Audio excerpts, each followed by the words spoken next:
Kalau kau pernah terpijak blok kecil waktu malam, kau akan faham kenapa rak macam ni patut ada. Benda paling penat bukan mengemas rumah, tapi ulang kemas barang yang sama setiap hari. Setiap malam ramai mak cuma ada satu impian kecil, nak duduk diam 10 minit lepas. Semua kerja rumah siap tanpa perlu bangun semula. Kutip barang yang bersepah. Sebab tu ramai terus tertarik dengan rak organizer bertingkat dengan roda ni. Sebab fungsi dia memang terus masuk dalam rutin mak setiap hari. Bahagian atas dia jenis display buku depan-depan supaya terus nampak cover. Jadi tak perlu keluarkan semua sekali bila nak cari bahan bacaan tertentu. Bahagian bawah pula ada storage besar untuk asingkan patung, blok binaan, puzzle, alat mewarna dan pelbagai barang lain. Siap ada roda bawah. Jadi mak boleh tolak je ikut ruang rumah tanpa perlu angkat berat. Lepas rat ni masuk rumah, ramai mak mula suka tengok sudut. Ruang tamu nampak jauh, lebih tersusun tanpa perlu ubah banyak benda dalam rumah. Buku tersusun depan-depan macam mini library kecil. Jadi bila nak pilih bahan bacaan, terus nampak cover yang dicari.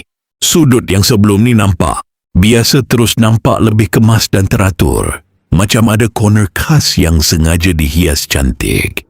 Waktu pagi pun mak rasa lebih tenang sebab sambil siapkan sarapan atau buat kerja dapur. Bila pandang ruang tamu dah tak nampak, longgokan barang bercampur-campur. Bahagian storage bawah pula mudahkan rutin harian sebab setiap bekas boleh asing ikut kategori masing-masing. Bila nak simpan semula pun cepat sebab semuanya dah ada tempat tetap. Lepas rak ni masuk rumah, rutin mak mula berubah. Waktu pagi sambil siapkan sarapan, sudut ruang tamu dah nampak lebih tersusun sebab semua buku tegak elok dengan cover nampak depan-depan. Bila nak ambil buku tertentu pun cepat sebab tak perlu geledah satu bakul besar. Bahagian storage bawah pula terus mudahkan kerja sebab setiap bekas boleh asing ikut kategori. Mak dah tak perlu fikir nak sumbat barang dekat mana sebab semua dah ada tempat tetap.